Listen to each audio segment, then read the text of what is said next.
Hello, કેમ છો વિદ્યાર્થી મિત્રો?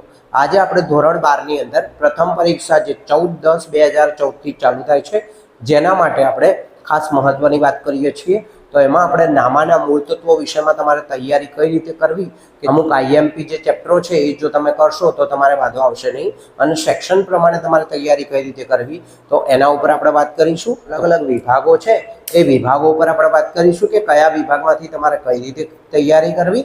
તો વિભાગ ઈ ની અંદર તમારે વિભાગ ઈ એના માટે તમારે ફક્ત ભાગ 1 માંથી ચેપ્ટર નંબર 5 અને 6 કરો. તો ચેપ્ટર 5 છે ભાગીદારીનો પ્રવેશ અને ચેપ્ટર 6 છે નિવૃત્તિ. આ બંને ચેપ્ટર જો તમે કરશો તો વિભાગી તમે આરામથી ગણી શકશો. શેર મૂડીનું ચેપ્ટર તમારે કરવાની જરૂર છે નહીં, જે ભાગ 2 માં છે. શેર મૂડીનું ચેપ્ટર ચાલી ગયું હોય અને જો તમને ના ફાવતું હોય તો ચિંતા કરવાની જરૂર છે નહીં. તમે ખાલી 5મું અને 6થું ચેપ્ટર કરી દેશો તો પણ તમે વિભાગ ઈ આરામથી લખી શકશો. એના પછી છે વિભાગ એફ. તો વિભાગ એફ ની અંદર ચેપ્ટર 2 ભાગ 1. તો ભાગ 1 માં ખાલી તમારે ચેપ્ટર નંબર 2 કરવાનું છે, ભાગીદારીના વાર્ષિક હિસાબો, અને એમાંથી તમને 2 દાખલા મળી જશે. તો આ બંને જે સેક્શન છે એટલે કે બંને જે વિભાગો છે, વિભાગ ઈ અને વિભાગ એફ, આ રીતે તમે ગણી શકશો મિત્રો. હવે જો બંને વિભાગના આપણે દાખલાઓ ઉપર વાત કરીએ અને બંને વિભાગની અંદર માર્ક્સની ઉપર વાત કરીએ તો દાખલાઓની અંદર 3 દાખલા પૂછાશે. અહીંયા તમારી પાસે 5 માંથી તમારે 3 દાખલાઓ ગણવાના રહેશે અને એક દાખલો તમારો 8 માર્કનો હશે. 8 ગુણનો દાખલો હશે તમારો એક. એનો ટાઈમ છે તમારો 10 થી 15 મિનિટ, એટલે કે એક દાખલો તમારે 10 થી 15 મિનિટમાં ગણી દેવાનો છે. મેક્સિમમ તમે 15 મિનિટ લઈ શકો, મિનિમમ 10 મિનિટમાં ગણી દેશો તો વધારે સારું રહેશે. મેક્સિમમ જો તમે 15 મિનિટ આમાં લેશો તો પણ તમારે વાંધો આવશે નહીં. તો 15 તરી 45 મિનિટ અહીંયા તમારી જશે. તો અહીંયા ટોટલ તમારી 45 મિનિટ કન્ઝ્યુમ થશે. તો અહીંયાથી 45 મિનિટ તમારી થશે આ 3 દાખલા ગણતા તમારી પાસે. અને વિભાગ એફ ના જે દાખલાઓ છે એમાં તમારી પાસે 2 દાખલાઓ હશે, જે કમ્પલસરી છે, એમાં તમને કોઈ ઓપ્શન નહીં મળે. તો એક દાખલો તમારો હશે 11 ગુણનો અને એમાં તમને 2 દાખલાઓ પૂછવામાં આવશે.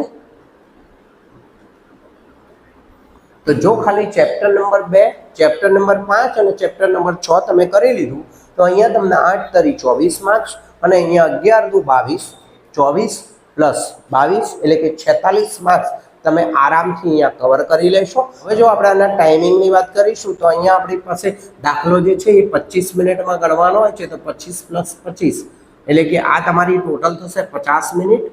તો 50 મિનિટ આ અને 45 મિનિટ 3 દાખલાઓની, તો 45 પ્લસ 50 એટલે કે 95 મિનિટની અંદર તમારે આ બંને સેક્શન પતાવી દેવાના છે, એટલે કે વિભાગ ઈ અને વિભાગ એફ આ રીતે તમારે ગણી લેવાના છે.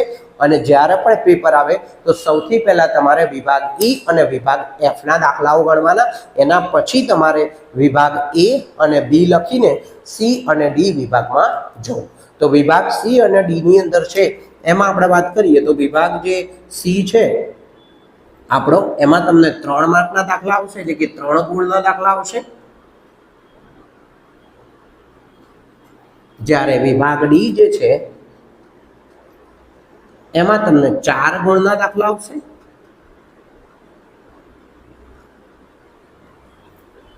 તો આ રીતે તમે તૈયારી કરશો તો વિભાગ સી એ 3 ગુણના દાખલાઓ આવશે, વિભાગ ડી માં તમારી પાસે 4 ગુણના દાખલાઓ આવશે. તો એકાઉન્ટ્સની અંદર જો તમે આ રીતે તૈયારી કરશો તો તમને સારામાં સારા માર્ક્સ પ્રાપ્ત થશે. વિદ્યાર્થી મિત્રો, તો આજે આપણે એકાઉન્ટ ઉપર જે વાત કરી આ રીતે જો તમે તૈયારી કરશો તો તમે પ્રથમ પરીક્ષાની અંદર સારામાં સારા માર્ક્સ લાવી શકશો 100 માંથી. અને જો તમને કોઈ ડિફિકલ્ટી હોય એકાઉન્ટ, સ્ટેટ, ઇકો, બીએની અંદર તો તમે મને કમેન્ટ કરી શકો છો. યુટ્યુબની અંદર મારી ચેનલ છે સંજીવ સર, જેને તમે સબસ્ક્રાઇબ કરી દો કે જેથી કરીને મારા આવનારા તમામ વિડીયો તમને મળતા રહે. લાઇક કરો, શેર કરો કે જેથી કરીને મારે આઈએમપી પણ તમને મળતી રહે. તમારી જે પ્રથમ પરીક્ષા પૂરી થશે એવા તરત જે વિડીયો બનાવીશ એની અંદર હું દરેક વિડીયોની અંદર આઈએમપી આપીશ, બોર્ડ માટેની ધોરણ 10 અને 12 બંને માટે. તો વિદ્યાર્થી મિત્રો મારી સાથે જોડાયેલા રહો કે જેથી કરીને તમને બોર્ડની આઈએમપી મળતી રહે અને તમને સારા ટકે તમે પાસ થઈ શકો. થેન્ક યુ વિદ્યાર્થી મિત્રો.